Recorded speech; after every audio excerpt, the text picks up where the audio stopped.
안녕하세요. 부큰부큰입니다. 오늘도 오전에 굉장한 눈보라가 몰아쳤었어요. 이상하게 촬영할 때마다 눈이 오는 것 같아요. 이제 좀 있으면 내일 모레면 4월인데 언제쯤 봄이 올런지 조금 안달이 나긴 하지만 그래도 돌아다니다 보면 개나리도 그렇고 봄꽃이 꽤 피었더라고요. 그래서 조금만 기다리면 봄이 올 거라고 생각하면서 오늘은 4월에 읽은 책들의 이야기를 같이 한번 나누어 보려고 합니다. 자, 첫 번째로 같이 얘기하고 싶은 책은 두둥 왕자의 게임입니다. 자, 사실 이거는 너무너무 유명해서 제가 따로 소개해드릴 필요도 없을 것 같은데 그래도 혹시 모르니까 처음 접하시는 분을 위해서 소개를 해드리자면 사실 왕좌의 게임은 많이 들어보셨을 것 같아요. 미국 HBO 방송사에서 2011년부터 2019년까지 총 8년에 걸쳐서 방영이 되었던 굉장한 전 세계적 인기를 누린 드라마 시리즈의 이름이죠. 그거의 원작이 조지 R.R. 마르틴이 쓴 그 얼음과 불의 노래라는 소설이 원작이에요. 그래서 소설 원작은 얼음과 불의 노래, 줄여서 얼불노라고 주로 부르고 그 중에 왕좌의 게임은 일부의 부제입니다. 그래서 총 7개의 시리즈로 이루어져 있고 그 중에 저는 이제 일부를 읽어본 거죠. 사실 이 왕좌의 게임이 8년 동안 방영이 되면서 뭐랄까 특히 마지막 시즌이 굉장히 전 세계 팬들의 분노와 배신과 슬픔과 이런 것들을 많이 샀던 용두사미의 대표작이라고 할 수 있어요. 사실 제가 마지막 시즌을 볼 때 굉장히 허무하고 약간 어이가 없어서 헛웃음이 나왔던 그런 기억이 나요. 그래서 약간의 상처받은 마음을 달래보고자 좋아. 그러면 이제 원작을 한번 읽어보자. 원작으로 읽으면 뭔가 다를 수도 있겠지. 라고 해서 이제 시작을 해 보았습니다. 근데 잘못 시작했다고 생각을 한 게 제가 굉장히 성격이 급해서 단권 이상을 잘 못 읽어요. 2권만 돼도 저는 좀 호흡이 늘어지는 느낌이더라고요. 제가 전에 영상에서 저는 병렬 독서를 하지 못합니다 라고 얘기를 했었는데 그 말에 대해서 정정하겠습니다. 왕좌의 게임을 제가 병렬 독서로 읽었어요. 그래서 일단 뭐 내용은 다 알고 본 거기 때문에 그 드라마에서 내가 보았던 내용들이랑 특히 그 인물들, 캐릭터가 어떻게 그려지고 그 다음 각 등장 인물들과의 관계성 이런 것들이 어떻게 표현되느냐 이게 많이 좀 비교가 되었던 것 같아요. 예를 들어서 그 스타크 가문의 주인공 가문이죠. 스타크 가문에 산사라는 이제 딸 공주가 있는데 그 산사 같은 경우에는 드라마에서도 그렇지만 굉장히 철딱선이 없고 자기밖에 모르는 그런 캐릭터로 나오잖아요. 책에서는 더 그렇습니다. 훨씬 심해요. 그리고 산사의 동생 아리아랑 산사는 완전 다른 캐릭터거든요. 산사는 정말 아가씨, 요조숙녀의 느낌이라면 아리아는 완전 톰보이. 나는 칼싸움 배우고 싶어 하고 레이디로서의 그런 자질이 조금 떨어진다기보다는 본인이 원하지 않죠. 그런 스타일이어서 그냥 드라마를 볼 때는 저 둘이 정말 자매임에도 불구하고 맞지가 않구나 이 정도였다면 책에서는 둘이 너무너무 사이가 안 좋아요. 생각보다. 네. 그런 것들이 이제 있고 또 하나 이거는 정말 저의 완전 개인적인 사견이라는 거를 밝혀두는데 그 스타크 가문의 부인 있죠. 네드 스타크의 부인 캐틀린 같은 경우에는 그 시즌 1에서 일부에서 굉장히 중요한 역할을 수행을 해야 됩니다. 지금 본인의 남편인 스포가 될 수 있으니까 제가 이제 최소한으로 설명을 해볼게요. 본인의 남편인 네드 스타크가 영모의 모함을 쓰고 누명을 쓰고 지금 킹스랜딩에 잡혀있는 상태에서 자신의 남편을 구하러 가기 위해서 주변국들에게 동맹을 요청을 하면서 아들도 이제 데리고 막 이렇게 전진을 해 나아가야 하는 그런 엄청난 미션을 띠고 있는 여성인데, 그거에 비해서 드라마 캐스팅이 그 이제 실제로 나왔던 그 배우가 굉장히 좀 유약한 이미지가 아니었나라고 저는 생각해요, 사실은. 그래서 이 책만 보면 캐틀린은 굉장히 겉으로 봤을 때는 어질고 너그럽고 이렇지만 굉장히 심지가 굳은 인자감 그 자체의 느낌의 배우가 맡았으면 더 좋지 않았을까라는 게 저는 사실 드라마 볼 때부터도 항상 아쉬움으로 남아 있었어요. 근데 뭐 이거는 저의 개인적인 생각이기 때문에 분명히 그 배우가 정말 캐틀린 역에 정말 잘 어울린다 라고 생각하시는 분들도 계셨을 거라고 생각합니다. 자, 그래서 이제 그 서막을 알리는 1부의 내용이 끝이 났고, 아시는 분은 아시겠지만, 그 2부부터는, 시즌2부터는 이 스타크 남매들이 뿔뿔이 다 흩어지잖아요. 이미 흩어지긴 했지만. 뿔뿔이 다 흩어져가지고, 이제 자신들만의 방법으로 어떻게 이 난관을 헤쳐 나갈 것이며, 복수를 할 것인가가 그려지는데, 일단 여기까지만 말씀드릴게요. 너무 스포를 하면 안 좋을 수도 있으니까. 그래서 왕자의 게임 2부도 제가 병렬 독서로 틈틈이 열심히 읽어보도록 하겠습니다. 자, 그리고 두 번째는 도스토옙스키의 죄와 벌입니다. 요거는 각 500페이지씩 2권으로 이루어져 있어요. 근데 제가 아까 말씀드렸던 것처럼 제가 알고 보니 단권 이상을 잘 못 읽겠더라 라고 이제 말씀을 드렸잖아요. 근데 요거는 조금 걱정하실 건 없습니다. 생각보다 굉장히 잘 읽혀요. 제가 어떤 다른 북튜버 분이 설명하신 것 중에 도스토옙스키를 도파민예프스키라고 표현하신 거를 봤는데 그 말이 정말 딱 맞거든요. 일단 등장인물이 굉장히 많고 한 등장인물마다 대사가 너무 길어요.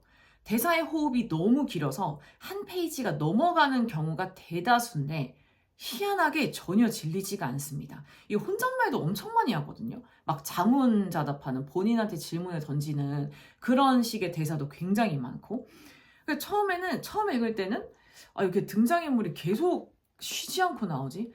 약간 문 밖에 서 있다가 계속 대기해서 기다리다가 이제 들어오는 느낌이었는데, 그렇게 이제 많은 등장인물들이 다 각각의 사연을 가지고 있고, 재밌는 거는 그 상황에 맞는 자신들의 철학을 다 가지고 등장을 해요.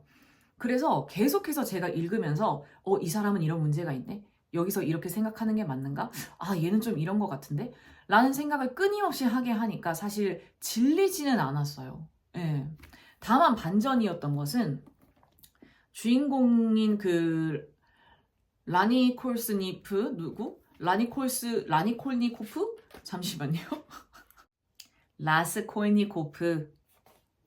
라스콜니코프가 이게 자기가 나쁜 사람들을, 그러니까 그 인간들 중에 누군가는 질적으로 떨어지는 사람들을 처단할 권리가 있다 라고 생각을 해서 본인이 그 일을 하는 그런 내용이잖아요.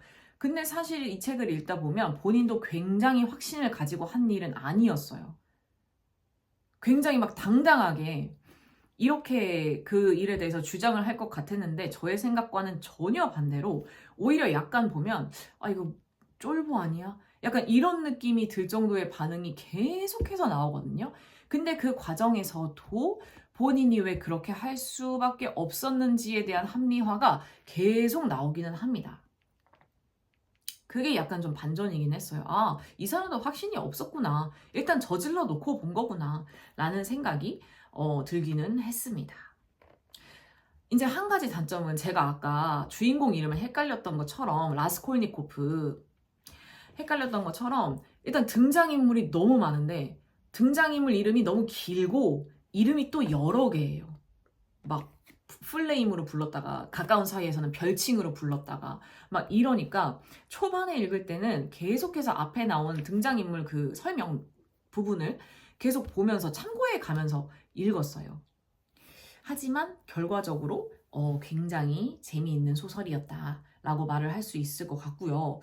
그 도스토옙스키의 다른 책 중에 더 훌륭한 평가를 받는 카라마조프가의 형제들이 있잖아요. 그것도 한번 읽어보고 싶은데 그거는 3권이더라고요. 그래서 지금은 말고 조금 있다가 다시 한번 도전해볼 생각입니다. 그리고 그 다음으로 소개해드릴 책은 구병모 작가의 파과입니다. 이 책은 어떻게 알게 됐냐면 제가 1월에 김성철 배우가 하는 지킬 앤 하이드 뮤지컬을 보고 왔거든요. 근데 그때 김성철 배우가 너무 잘해서 크게 감동을 받았었습니다. 제가 뮤지컬을 자주 보진 않지만 그래도 1년에 한두 편 정도는 꾸준히 보는 편인데 배우가 잘해서 감동을 받았던 적은 처음이었어요. 김성철 배우에 대한 관심이 생겨서 찾아보다 보니까 파과라는 영화가 개봉을 할 거라고 하더라고요. 그래서 파과가 어떤 작품이지 또 알아보다 보니까 소설 원작이고 뮤지컬로도 이미 제작이 되었었다라고 하는데 60대 여성 킬러의 이야기다. 이미 신선하지 않습니까? 그래서 이제 읽어보게 되었죠. 근데 이 책 같은 경우는 읽자마자 이 책은 재밌겠다 라는 생각이 들었던 책입니다. 이 문장들이 상투적이지 않고 굉장히 신선한 표현들이 많으면서도 그게 또 과장되지 않았고 그래서 더 생생하게 와 닿을 수 있었던 그런 분들이 많았어요. 그래서 제가 구병모 작가의 소설을 조금 더 찾아서 읽어보고 싶게 되었어요. 그래서 혹시 구병모 작가의 소설 중에 재미있게 읽으신 책이 있으시다면 댓글로 추천해 주시면 너무 감사하겠습니다. 그 중에 예시를 몇 개 들어보자면 일단 50페이지에 손톱을 단정하게 자르고 에나멜을 바르지 않는 것은 한 사람이 자신의 부피와 질량을 감추는 수백 가지 소극적인 방법 가운데 하나다. 오히려 저는 반대의 생각을 약간 해보았거든요. 저도 어렸을 때는 네일아트를 정말 열심히 하다가 지금 전혀 안 한 지 2년 정도 되었는데 흥미가 아예 떨어졌어요. 그러니까 내가 나를 꾸미고 뭐 이렇게 단정하게 하고 하는 것은 좋지만 내 신체의 정말 끝이라고 할 수 있는 이 손톱까지 치장을 해야 하나? 약간 이런 생각이 어느 순간 들기는 하더라고요. 211페이지에 보시면 나름의 아픔이 있지만 정신적, 사회적으로 양지 바른 곳의 사람들, 이끼류 같은 건 도단할 틈새도 없이 확고부동한 햇발 아래 뿌리 내린 사람들을 응시하는 행위가 좋다. 정신적, 사회적으로 양지 바른 곳의 사람들 이라는 표현이 굉장히 와 닿았습니다. 그러니까 사실 돈이 있다고 해서 그 사람들이 무조건 정신적으로나 사회적으로나 건강하다고 할 수는 없잖아요. 굉장히 가진 것은 없지만 따뜻한 햇빛이 계속 내리쬐는 것처럼 양지 바른 곳에 있는 사람들이다. 이 표현이 또 굉장히 저한테 와 닿았고 마음에 들었고 그리고 292페이지에 보면 참으로 이상한 일이지. 하나의 존재에서 가장 큰 비중을 차지하는 영혼이라는 게 빠져나갔는데도 육신이 더 무거워진다는 것은 이었습니다. 요거는 이제 그 주인공의 반려견이 목숨을 다하게 되었을 때 이제 주인공이 한 말인데 진짜 신기하죠. 생물을 살아있는 거를 그 살아있는 것으로 만드는 것, 그러니까 더 쉽게 얘기하자면 사람을 사람답게 만드는 것, 다른 사람과 구분되게 만드는 것은 사실 영혼이잖아요. 육신이 아니고. 근데 가장 큰 부피를 차지한다고 할 수 있는데 그 부분이 빠져나갔는데도 오히려 무게는 더 무거워졌다. 라는 게 참 아이러니하면서도 슬퍼지는 그런 문장인 것 같아요. 자, 그리고 제가 데일리로 읽고 있었던 우리말 어감 사전이 다 끝이 나고 새롭게 데일리로 읽을 책을 시작을 했습니다. 바로 내 언어의 한계는 내 세계의 한계이다 라는 책인데요. 이 책은 시리즈물이더라고요. 그 세계 철학가들의 철학 사상을 김종원 작가님께서 자신만의 해석으로 하여 이제 다시 저희한테 독자들에게 그 철학 사상을 바탕으로 메시지를 전달해 주고 있는 그런 책이거든요. 이 책은 비트겐슈타인의 철학으로 이루어져 있는 책이에요. 제가 제일 좋아하는 문장을 비트겐슈타인이 말을 했거든요. 말할 수 없는 것에 대해서는 침묵해야 한다. 그래서 어쨌든 제가 사용하는 언어를 조금 더 확장시키고 싶다면 제가 보는 세계 자체를 확장시켜야 하기 때문에 한번 이 책을 데일리로 읽으면서 얻을 수 있는 메시지를 최대한 뽑아내 보도록 하겠습니다. 그리고 3월이 끝나기 전에 시작한 저의 새로운 책은 지난번 북하울 그 쇼츠에서 간단하게 소개를 드렸었던 I may be wrong. 내가 틀릴 수도 있습니다. 입니다. 아직 얼마 안 읽었어요. 요만큼밖에 안 읽었기 때문에 조금 더 읽고 아마 4월 리뷰에서 조금 더 자세하게 소개를 드릴 수 있지 않을까 싶습니다.